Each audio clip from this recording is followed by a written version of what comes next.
pasangan kita. Habis sholat isya, setelah kita berwudu, berjabatan tangan kembali. Setelah berjabatan tangan, maka seorang suami membaca Assalamualaikum ya babur rahim. Lalu istri menjawab Waalaikumsalam ya babur rahman.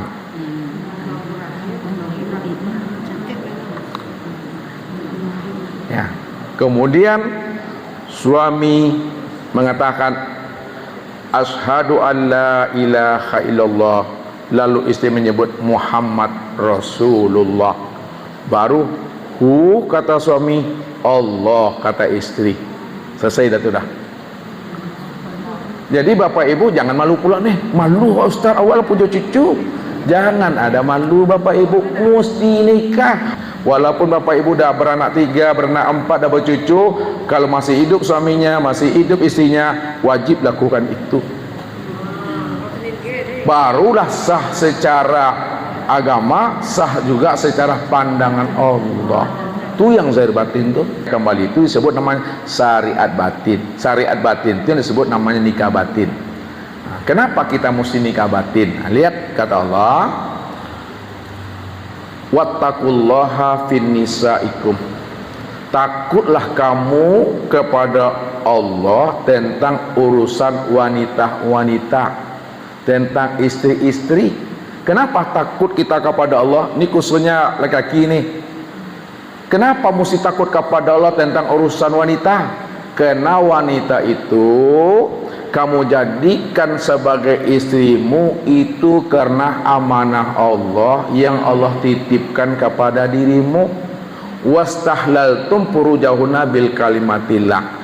Kalau Allah dah titipkan wanita itu sebagai istrimu, amanah yang diberikan Allah, maka gaulilah istrimu itu dengan kalimat Allah, atas nama Allah, atas izin Allah, atas sertifikat yang Allah berikan izin itu, baru boleh kita menjamanya secara zahir dan batin.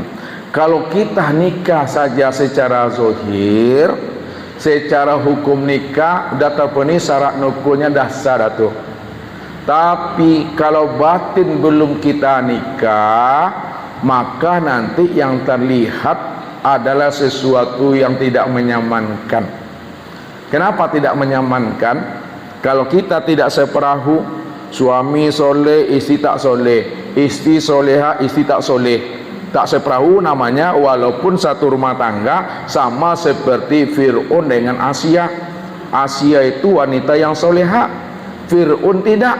Ketika Fir'aun menjama Asia istrinya, maka yang terlihat oleh Asia itu adalah unta. Supaya tidak berwujud dia berbentuk hewan ternak, berbentuk hewan buas, maka hendaklah kita mesti separahu. Wanitanya beriman, laki-lakinya beriman. Kalau udah beriman laki-laki dan perempuan, maka lakukanlah nikah secara zahir di kantor kuah, di masjid, di surau, di langgar, di rumah, di masjid alim, silakan. Setelah itu baru kita ulang lagi nikah kita berdua dengan pasangan kita. Habis sholat isya, setelah kita berwudu, berjabatan tangan kembali. Setelah berjabatan tangan, maka seorang suami membaca Assalamualaikum ya babur rahim. Lalu istri menjawab Waalaikumsalam ya babur rahman.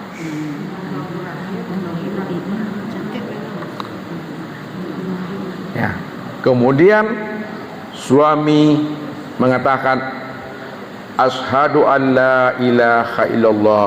Lalu istri menyebut Muhammad Rasulullah. Baru kata suami, Allah kata istri. Selesai dah tu dah.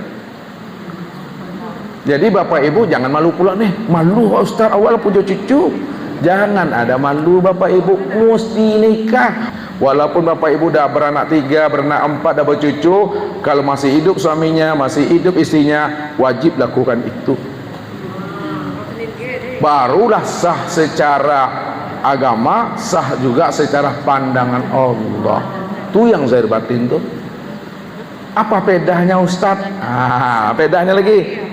Apabila bapak ibu sudah nikah batin dengan pasangannya, andai kata salah seorang pasangannya itu selingkuh, maka bisa diketahui.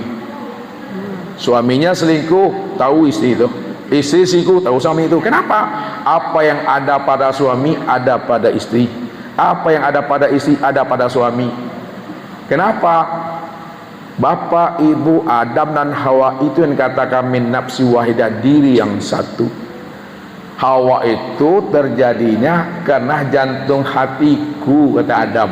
Maka disitulah Adam mengatakan bahwa Hawa itu adalah jantung hatiku. Hawa juga menyebut abangnya Adam itu adalah belahan jiwaku. Disitulah dikatakan jantung hatiku.